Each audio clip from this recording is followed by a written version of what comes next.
معناها أنت بيت وصدق.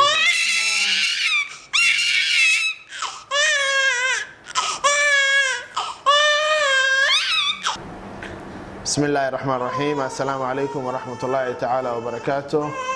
وأنا دكتور عبد القادر عمر محمود إبراهيم دكتور سوشيال اختار كندا كول قال دغمada Dharkeeley Alixsaan ay Dharkeeley maanta oo maalin taariikhda ay ku beeyantahay 24 bisha 9aad 2019 oo maalin talaada waxaan soo booqday kiiskan aad u jeedaan oo cunugan yariiska oo magaciisu uu yahay Cabdimaalik Faarax Maxamed oo hal sano jira wuxuu naga soo booqday Puntland marka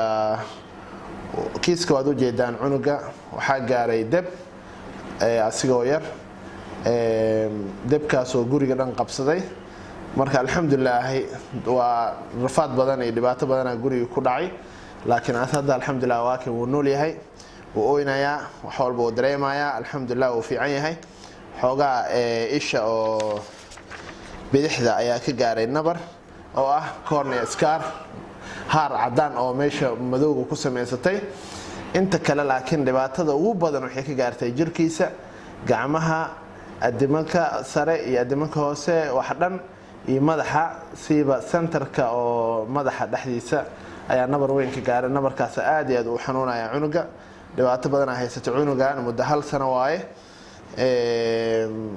alxamdulillah waad u jeedaan iskiinka dhan maqaarka dhan waxa waaye isku dhadhagay cunugan dhakhtar looma yareysan meel walba waa la geeyay isbitaalka ugu weyn Soomaaliya Digfeerna waa la geeyay wallahi waa xogaa waxa dhiman waqtigii oo dadkii wax markaas ay u qaban lahaayeen iyo dadkii Ilaahay markaas oo u qoray inay u sameeyaan samafal iyo gargaarnimo insha Allah ta'ala aniga ka tabarteena ka dhakhtarin ahaan wixii awoodeena waan u sameeynay laakiin wuxuu u baahan yahay baahida ugu weyn oo in loo sameeyo qaliiman oo xagga maqaarka iyo adimanka gacmaha iyo waxaan markaa isku dhagan iyo nabarkan weyn maskaxda waxaasina wadankana laga ma helaayo wuxuu u baahan yahay dibadda marka waxaan u sheegaynaa dadka dhakhaatiirta kale oo naga waaweyn iyo walaalaha kale oo Ilaahay wax siiyay inay jaaniskooda iyo fursadooda waxaan ay ugu faa'iideeyaan maadaama waxaan imtixaan u yahay min rabbil izza oo loo baahan yahayna marka ummadda marka inay isku naxariistaan qofkii wax bixi karo iyo qofkii oo awoodi karaba inuu hal mar oo u sameeyo iyo qofkii wax u fududay karaba intaasi waan u soo jeedinaynaa bulshada waxa la rabaa qof walba wixii soo gudboonaado walaalkiisa kale ugu roon markaas inuu u sheego wallahu fi auni al-abdi ma kana al-abdu fi auni akhihi Allah walaalkaada marka u gargaartid adina Ilaahay ku gargaarayo innamal mu'minuuna ikhwa Allah dadka dhan walaalaha waxa waaye waa kulli walaalo waaye waxaana waxa waaye maalin oo maalmaha kamid oo la isweydiinaya marka waxaan u sheegaynaa insha Allah ta'ala cunugan inuu u baahan yahay gargaar sida uu dhaqsiyaha badan waliba in la dadaahiyo waxaasna lama rabo dadka isbitaalaadka oo dhakhaatiirta naga awood sareyso iyo dadka bulshada iyo dadka lacagaha haysto alxamdulillah Ilaahay dhaqaalaha siiyay inay cunugan inay u soo gurmadaan al rabaa waxaa jiro telefoon oo laga soo xiriiri karo ehelka cunugan oo mas'uuliyadiisa haya gabadhan meesha ka muuqato waa hooyadiisa waay Faadumo Qaasim Faarax Allah hadda gaar ahaan xamar waxay ku sugan yihiin degmada Kaxday ku sugan yihiin marka telefoonadooda meesha shaashadana way ku qoran yihiin waa hormuud waaye furaha eber 6 3 waaye eber 6 eber 1 83 mar labaad aadin ku celiyo eber 6 3 waaye furaha eber 6 eber 1 83 laba numberna way jiraan oo goolis ayagana waxa waaye furaha eber 9 eber 78 66 59 8 eber 9 eber 7 86 65 98 number kalena wuu jiraa asigana oo eber 9 eber 72 97 13 7 waa idinku celinayaa eber 9 eber 72 97 13 7 marka waxaan leenahay walaalaheena oo aad u jeedaan sadar muuqdo su'aal ka dhan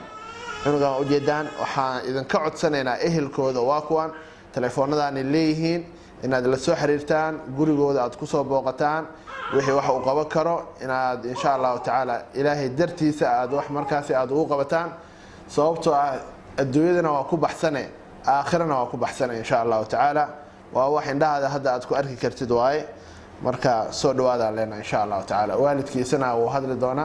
warbixin kalena insha Allah idinka sii doona waa maasantiin wiilka yarka wuxuu ku gubtay guri asagoo 10 habeen u jira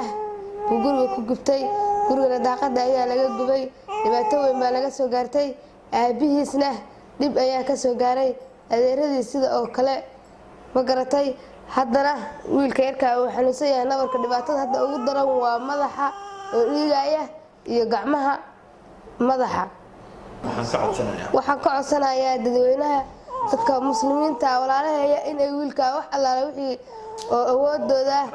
ha igu tari karaan inay igu taraan macnaheeya ii soo gudbiyaan baa ka codsanayaa insha Allah bismillaahi raxmaani raxiim aniga waxa la yiraahdaa Marwa Faarax Faahiye ilmahaana degmada Qardood baa isagoo 10 habeen jira guri daaqadii laga gubay waxa weeye dib badan baan hadda nagala soo kulantay hadda waxaan keenay banaadir waxaan ku keenay hanti aan lahaa bogcad yar baan u soo xaraashay kharashkeedii wixii ga go'ay meesha la xamar caawa waxaan awoodaan ma jirto isagana nasintana dhiig baa ka socda gacmuhuna waa xiran yihiin baahi iyo duruufana waa jiraan meel aan ugu dhaqaaqsan waxa weeye waxaan ka codsanayaa dadka walaalahaya ilaahay wax siiyay hantida aakhiriya adduunba way kala fiican yihiin adduunkana ilaahay inuu ugu gargaaro aakhirana jannadii ku geeyo inay wax iiga qabtaan oo degdeg iiga qabtaan hadda waxaan ku sugnahay degmada xamar kaax la sheekh baan joogaa xeero sandaqad ka kiraysa qaxooti aan u degay baan ana korsaarku ah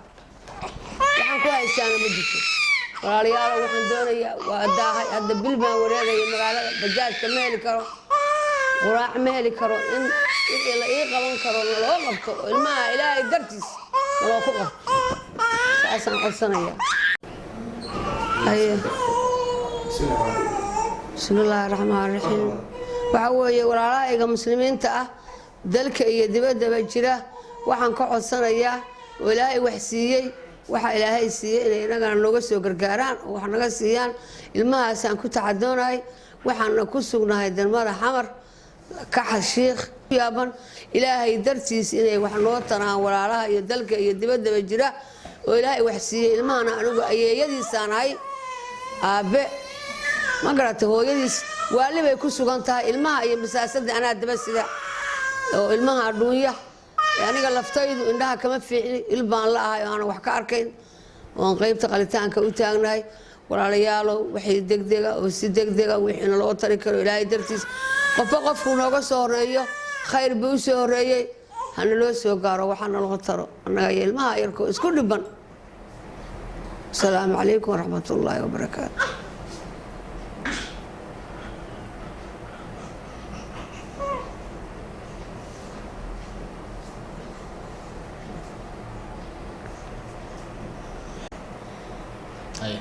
هذا دبت يقول درر عليس يوهاي سا وحوي النسنتا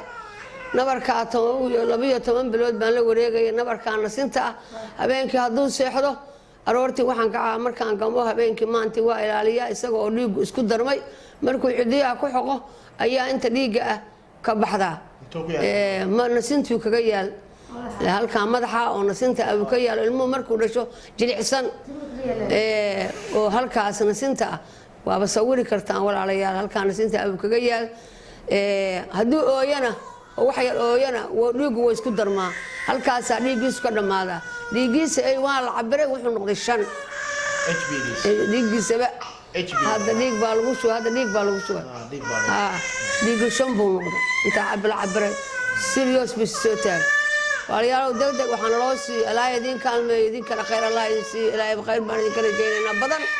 inuu idin sii annagana waxaan idinka wax idinku ahaan annagana maanta wax noo aabaan walaalayaal idinka bariyana miisaanka aakhiro ilaa idinku kabo insha Allah bismillaahi kariim yaana la ka daahin wax sugutaani dad wax sugu karaaya mani tatawaalaysan baan